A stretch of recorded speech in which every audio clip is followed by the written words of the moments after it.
welcome Nick Alcock from Australian Secure Capital Funds, or ASCF. ASCF provides a range of pooled mortgage funds with the objective of providing investors with a targeted distributions in the range of 6.10 to 7.50%, depending on the fund that you invest in. Nick has a deep interest and experience in investments, property and finance, and spends his time engaging with all of ASCF's investors. He will talk to us today about the changing landscape of private mortgages and funds in Australia, including the underlying reasons driving the evolution and, importantly, how it impacts investors. It's great to have you here, Nick. We're looking forward to hearing from you. Over to you. Thanks, Darren. Thanks for the invite. It's been good to join the investment markets recently, so we're looking forward to a good future with you guys. What I'd talk about today is why investors are turning to mortgage funds in uncertain times, as such we have now. Over the past decade, the Australian private lending market has undergone a remarkable transformation. What was once considered a niche corner of the financial system has grown into a significant, increasingly important part of the lending landscape. 10 years ago, private credit in Australia was relatively small, controlled by accountants and solicitors. It was estimated at the time to be around, in 2014, as a market assets under management of 57 billion. As of 2026, that figure has climbed to beyond 148 billion, meaning it has a growth of 160% in a decade. Similarly, the private debt market has also experienced significant growth, increasing 9% year on year in 2025 to exceed 224 billion. In other words, the Australian private credit sector has more than doubled in the past decade. This growth has not happened by accident. It reflects major structural shifts in the banking and lending sector, investor demand for reliable income, and a broader changes in the global investment environment. Today, I want to explore three things: how much the private lending market has grown, the key forces driving that growth, and why mortgage investment funds are increasingly attractive in today's uncertain world. With the growth of the private lending in Australia, as just mentioned, over the past decade, the Australian private credit market has grown from roughly 57 billion in 2014 to more than 148 billion in 2026. As stated just now, that's about 160% growth. During that time, the sector has averaged 20% compound annual growth rate compared to 5% for banks and bonds. In the past, traditional private lending would have primarily covered commercial private lending, development finance, small and medium business lending, structured lending solutions. But now, this has started to expand into the real estate-backed lending market. So it's seen mortgage interest funds increase as a more professional factor in this predominantly retail sector. Today, private credit is estimated to account for around 4.2% of the commercial lending, 80% of commercial real estate, and 20% of residential development sector in Australia. That's a substantial share of the market and demonstrates how private lenders have become an important alternative source of finance. On the other hand, banks have halved their commercial real estate lending from 10% to 5.5% of total assets since 2009, with the total market share falling from 87% to 75% in this period. But the real question is, what has happened? The structural shift in banking of lending is what's happened. The biggest driving growth in private lending has been the structural shift in how banks operate. After the global financial crisis, regulators around the world significantly tightened banking regulations, especially in the mortgage industry. In Australia, the banking regulator APRA introduced stronger capital requirements and stricter lending standards. These rules were designed to make banks safer and not overly stress the borrower's ability to manage their repayments. However, these regulations also had an unintended consequence that has created a gap in the lending market. Increased regulations and higher lending rates have caused a tighter position on serviceability.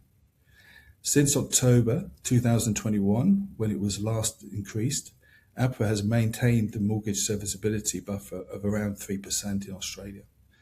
Factor this 3% lenders buffer in, and we now see situations as ACF where hopeful refinances sometimes don't even service with their current lenders. So we reached a situation where borrowers still needed funding and projects still need finance, but the traditional banking system was no longer willing to provide it in some cases. This gap has increasingly been filled by private lenders with mortgage investment funds. Largely, this is because private lenders can be more flexible in their approach. They can assess each loan on its merits, looking not just at the property, but also the type of asset, the location of the asset, the viability of the project, the borrower's experience, and the exit strategy on repayment, which is obviously very important.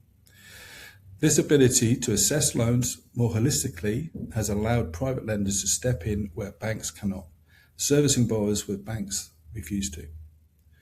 So when it comes to investors' demand for income, this has played into the hands of investors that are looking for a more reliable and predictable income. Over the past decade, investors have faced a difficult environment. For many years, interest savings rates have been relatively low. Term deposits offered average income. Government bonds produced modest returns. At the same time, equity markets, although were performing well, have now become increasingly volatile with various world events.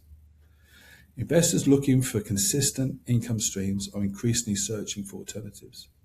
Mortgage funds have emerged as one of those alternatives. Because these investments are secured by real estate assets, predominantly in our case residential property, they can offer relatively stable income returns compared to many traditional investments. With short supply of residential stock and the demand of owner-occupied or investment properties, values are strong in this asset class. For investors who are focused on income rather than speculation, this has been an attractive, more comfortable position. The appeal of asset-backed lending. Pooled mortgage funds that are secured against property assets offer more confidence in the current Australian property market, so the loans are backed by tangible collateral that is still showing market strength despite rate increases, as mentioned just now. While every investment carries risk, asset-backed lending offers a degree of stability that many investors find reassuring. Our pooled mortgage funds factor in pooled funds in order to mitigate the risk as opposed to peer-to-peer lending, custodian to manage the funds on behalf of the investor, audited twice a year in order to maintain compliance, spread protection and reserve fund as potential options to cover any capital loss.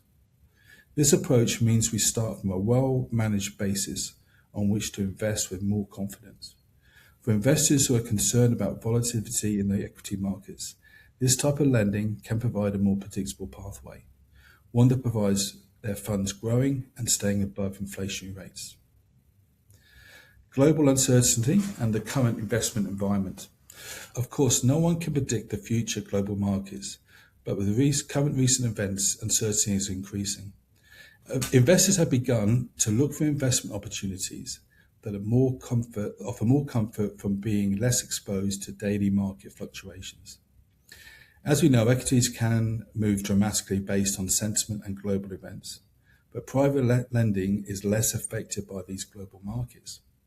Loans still generate interest payments regardless of daily market movements. For many investors, that consistency becomes particularly valuable during uncertain times. So this is now a structured trend, not a temporary one. Importantly, the growth of private lending doesn't appear to be a short-term trend. Many industry analysts believe the sector will continue expanding over the next decade. We are receiving increased inquiries for short-term loans, so the demand for investment funds to facilitate this extra demand continues. Private credit has now become a major asset class, one that has clear place in the market. So in summary, over the past decade, the Australian private lending market has grown from a relatively small sector into a significant part of the financial system. The market has expanded from roughly 50 billion to more than 200 billion, reflecting powerful structural changes in the lending landscape. Banks have become more constrained by rates and compliance requirements. Borrowers still require funding, and investors are searching for reliable income in an uncertain world. Private lending, particularly through mortgage investment funds, has stepped into the bridge to bridge that gap. For investors, the key question is not simply where the markets are today, it's about where the opportunities lie in changing financial landscape in the short to medium term. And increasingly, private credit is becoming one of those investment opportunities. Darren, I hope that helps and explains what we feel is important in the private lending market at the moment. Back over to you.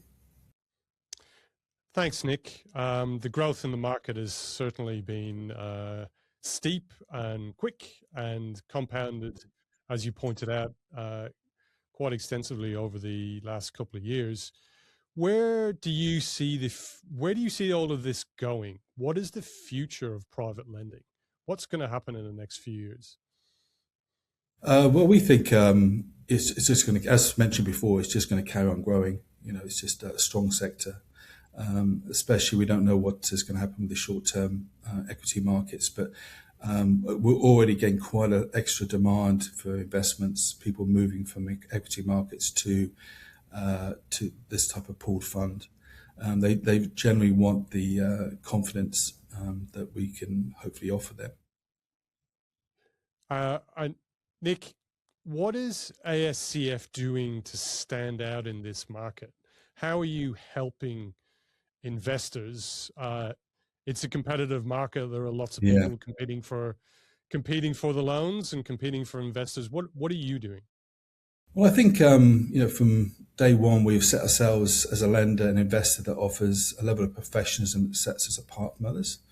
When they started the business, it would have been very easy to have made it easier for themselves, but they didn't. ASIC registration, AFCA, things like that was all standard and start. We have demonstrated capital preservation of clients' investments over that time as well, the 9 years plus now, with all being repaid on time and in full when requested. We've offered strong targeted rates, all achieved since inception as well, and various retail and wholesale funds. So we give a range of types of funds to hopefully suit most investors' appetites. Investors have direct access to us as well. We're sort of a smaller company where people can get hold of us directly, which isn't necessarily an investment importance, but it does give them reassurance that they can get through to us and raise any concerns or questions they may have. I know that goes down well with a lot of investors. Track record and trust is always important for investors, Nick. Yeah, it is. Yeah. Thank you very much for your time today. All right. Thank you.